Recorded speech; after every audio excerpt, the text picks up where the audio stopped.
Las Vegas Discount.net's the best there is. Save up to 50% on your next Vegas trip.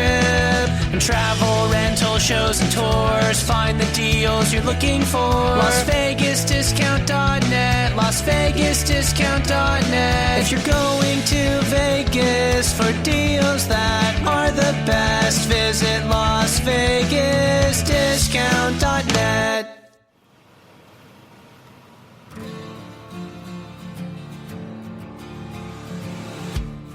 Time to strap up.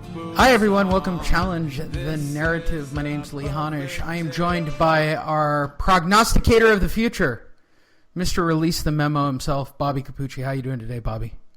I'm doing great, Lee. The closer we get to this being in the public realm, the better off we're all going to be. Well, we're going to continue on. I guess we're doing sort of an update because things have, since we did our first two shows, there have been a couple of updates worthwhile and worth discussing. So I will say this for everybody. If you're just listening to this to the first time, why? All you have to do is go to challengethenarrative.com. That'll take you straight to the iTunes page where you can sign up and get automatic notifications. Let's start right now with hashtag Release the Memo episode, our previous episode. Where are we right now? Well, right now, since we have had our last show and the last time we were talking about this, there's been a lot of stuff that's transpired. One, Andrew McCabe, who was originally going to step away from his position as number 2 man in the FBI deputy director in March, stepped away yesterday, a couple of days ago, whatever it was, and that's because it's coming out now, and this is basically just breaking news. I mean, in Washington, D.C. even, McCabe is under active Department of Justice investigation for sitting on the Hillary Clinton emails that were on the laptop, on Wiener's laptop. Okay. Sorry about that for everybody who heard that in the background. I was opening up CNN, and the biggest pop-up ad I have ever seen appear on my screen. Terrible. Yeah, they got to make their money somehow because nobody's tuning in anymore. I guess. Okay, so explain this to me in graphic detail. Why are heads now rolling? The memo hasn't technically been released. It's because they know it's imminent at this point. Not only did the panel, the committee vote to release it, Donald Trump was caught on a hot mic last night during the State of the Union where he said that he was going to release it 100%. And speaking of that, Chief of Staff Kelly just came out and released a statement saying that they're going to release it very soon so the whole entire world can see it. So if you have guys like General Kelly this fired up about releasing the memo, you know there's something seriously in the works. And also all the I want to call it collateral damage that you're seeing going on right now that they're trying to be subtle about that they obviously can't be too subtle about. I mean, the CEO of the DNC just quit, just sent an email and said, I'm done. You have McCabe who's out. You have all these people that are getting ready, that are leaving as because this memo is coming out. And, I've gotten from a source too. I haven't talked to anybody else about this. I just received this information just a little bit ago that Rod Rosenstein is also going to get fired. Okay. Will that be enough to clean up the mess? No. Absolutely not. Not yet. The whole entire investigation, what needs to happen, there needs to be a second independent counsel to go back over the whole entire Hillary email gate and Uranium One, because that investigation was carried out by obviously biased and influenced officials of the FBI who were holding water for Hillary the whole entire time. So until that occurs, or until they unleash an internal investigation with an IG, then there won't be closure for the situation. There'll be closure for everybody who knows what was going on with the fake FISA warrant that they used the so-called dossier to get, and that's what this all stems from, like we talked about last week. So there will be closure with that, but there's 3 active investigations going on right now into the Clintons because of the way that they ran their time in office like they were mob figures. Okay. Well, just yesterday and just this week. So the smokescreen campaign has already started. They put Nancy Pelosi out on the trail. Why is she? She was playing. She was playing the total misrepresentation game. Yeah. Yeah, she was playing ping pong with her dentures while she was sitting there trying to lie to the American public. And you see how she even got hot and testy with Fredo Cuomo. You know, he's Fredo. He's the worst of the brothers. This guy, this Cuomo character. He's, you know, the least decorated. You know, some talking head that reads off of a news screen. He's not even a reporter. This guy, and she got testy with him, one of her biggest allies.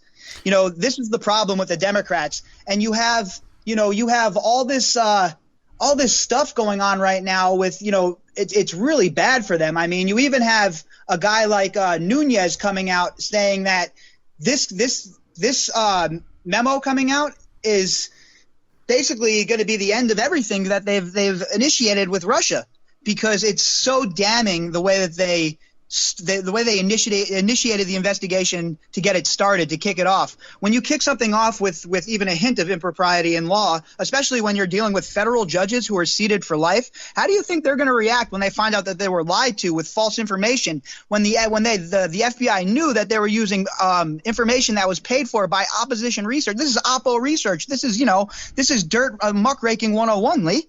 Yeah, it is. Here's the weird part. Like, I'm sitting here and I'm constantly scanning.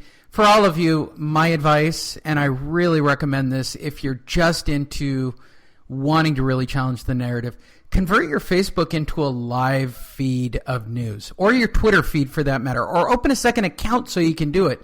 The only way that I kind of keep track of everything that's going on is by running all the news cycles and watching them all come out at the same time. And what I'm fascinated with is I'm waiting for the TMZ moment to distract us all from this, right? The memo's going to be coming out. I'm sure they will be aware of the day the memo's coming out.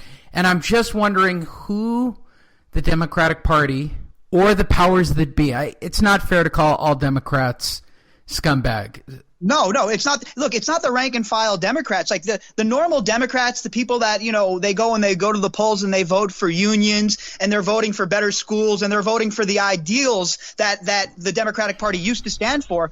You know, if this was 1960, Lee, I'd probably be a Democrat, to be honest with you. But the party has shifted so far to the left that if you're one step to the right of them, you're automatically a Nazi and you're right. A bigot. The hate that came across during the election. And don't get me wrong, I am the first one to stand up and go, yes, you absolutely had a man who ran a campaign based on white fear. There's nothing more I can call it, but that was the campaign that he ran, and it ran well. He did Populism. He did it great. He did his job to get elected. You guys all want to hate on it, but if you go back and check the Bushes and Reagan throughout history, I actually watched something on Netflix about this. That's a common standpoint to get elected, okay?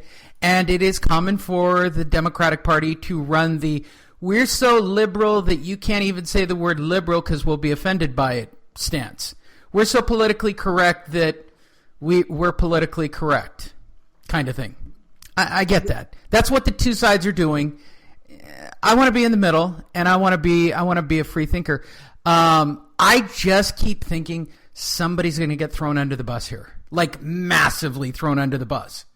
Yeah, a Harvey Weinstein style. Yeah, somebody as big as Like, it would take like Morgan Freeman, and now has sexual allegations type of thing with like 20 names. Like, it's it's got to be Bill Cosby big to distract the public, so that they can quietly get this done. Everybody gets fired. It's not the front page news story.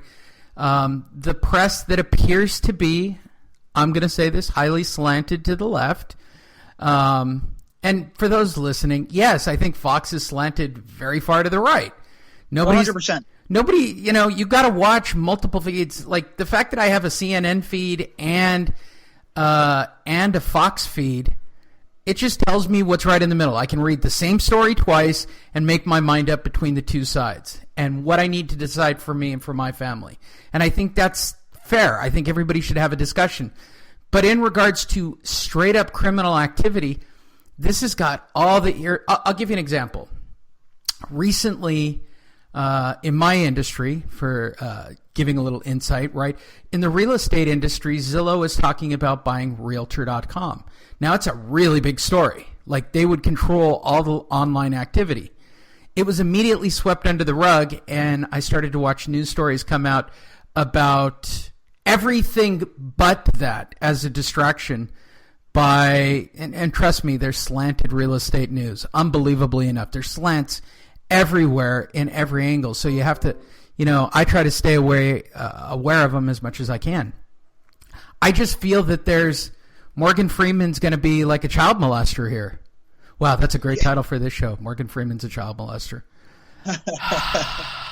Those are the kind of things that they're capable of doing, though, because I'm convinced that there's even more going on behind the scenes than we've ever even been aware of. I'm not saying that there's 5 or 6 guys sitting around in a room somewhere, a bunch of old white guys in rocking chairs, cackling like in a movie.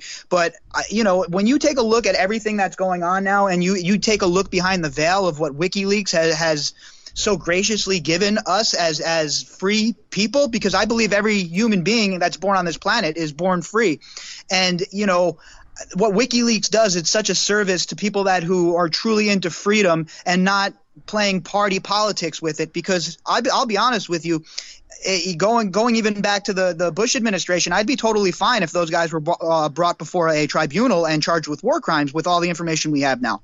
So we gotta really watch when we're carrying water. There's a difference between carrying water for your quote unquote side and for standing up for your principles and for what you believe in.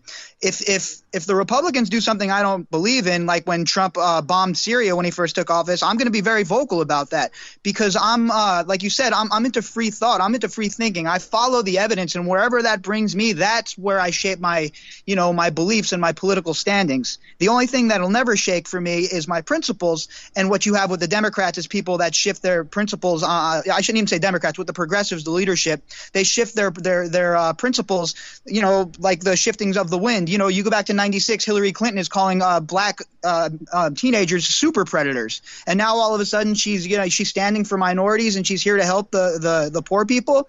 Look, the proof is in the pudding. We discussed this last week or 2 weeks ago, whatever it was. The unemployment rate for the black community is the lowest it's ever been. If this guy was such a racist and such a white nationalist, don't you think he would have already enacted some sort of executive order or something that would have really put these guys behind the 8 ball and really stuck it to them? And now he's talking about prison reform as well? Sounds a little bit more libertarian than some right-wing conservative to me, Lee. Yeah, it does. I swear I thought I saw on Twitter WikiLeaks actually did a hashtag I told you so when this all started to hit the fan. Like, that was the actual... They were comparing what was going down and then put up the stuff that they had earlier reported, and their basic comment was, told you so. Well, in the WikiLeaks emails, it even in the emails that were broke, it says Hillary Clinton is quoted talking about, can't we just use a drone strike and get rid of this guy in reference to Assange?